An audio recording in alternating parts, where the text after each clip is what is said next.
Alexander and the Terrible, Horrible, No Good, Very Bad Day. Judith BioEarth. Alexander and the Terrible, Horrible, No Good, Very Bad Day. I went to sleep with gum in my mouth, and now there's gum in my hair.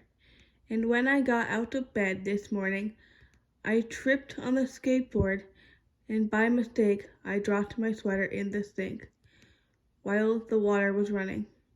And I could tell it was going to be a terrible, horrible, no good, very bad day.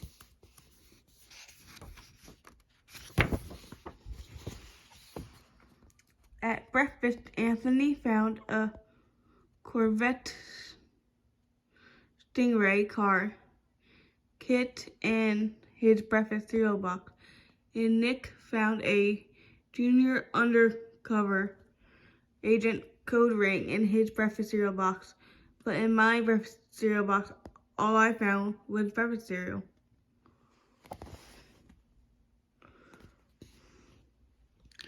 I think I'll move to Australia.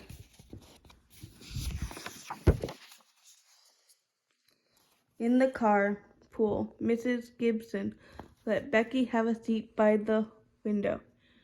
Audrey and Elliot got seats by the window too. I said I was being scrunched. I said I was being smushed. I said if I don't get a seat by the window, I am going to be carsick. No one even answered. I could tell it was going to be a terrible, horrible, no good, very bad day. At school, Mrs. Dickens liked Paul's picture of the sailboat better than my picture of the invisible castle. At singing time, she said I sang too loud. At counting time, she said I left out 16. Who needs 16? I could tell it was going to be a terrible, horrible, no good, very bad day.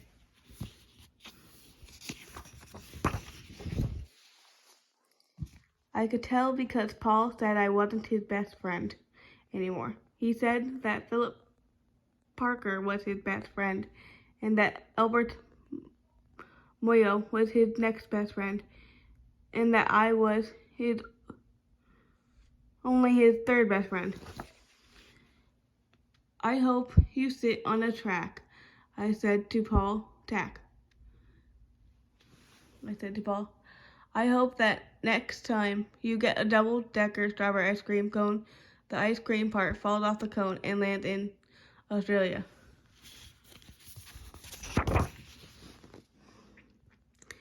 There were 2 cupcakes in Philip Parker's lunch bag, and Albert got a Hershey bar with almonds, and Paul's mother gave him a piece of jelly roll that had little coconut sprinkles on the top. Guess whose mother forgot to put in dessert?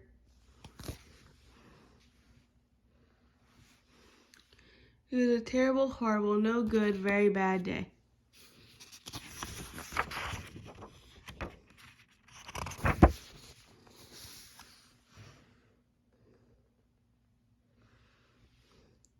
That's what it was, because after school, my mom took us all to the dentist, and Dr. Fields found a cavity just in me.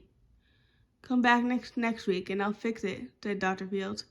Next week, I said, I'm going to Australia.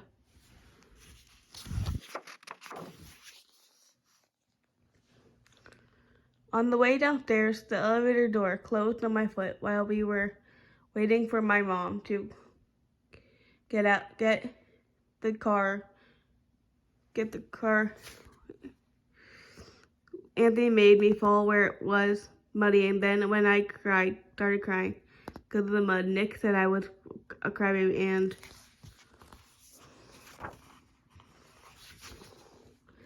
while I was punching Nick for saying crybaby, my mom came back with the car and scolded me for being muddy and fighting. I am having a terrible, horrible, no good, very bad day. I told everybody. No one even answered.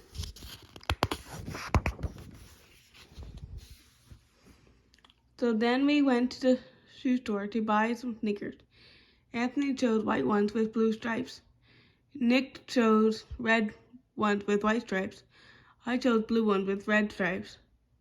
But then the shoe man said, "We're all sold out." They made me buy plain old white ones, but they can't make me wear them.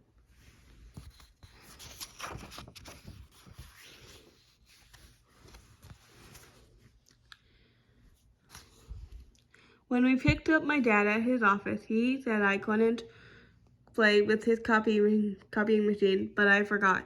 He also said to watch out for the books on his desk, and I was careful as could be, except for my elbow. He also said don't fool around with his phone, but I think I called Australia.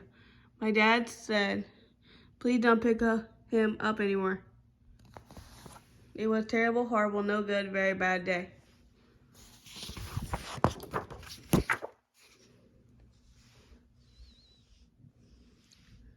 There were lima beans for dinner, and I hate limas. There was kissing on TV, and I hate kissing.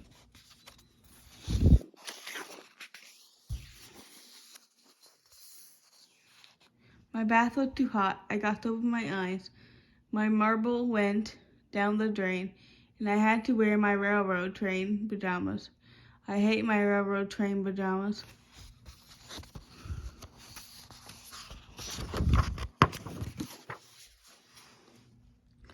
When I went to bed, Nick took back the pillow he said I could keep, and the Mickey Mouse nightlight burned out, and it bit my tongue. The cat wants to sleep with Anthony, not with me. It was a terrible, horrible, no good, very bad day. My mom said some days are just like that.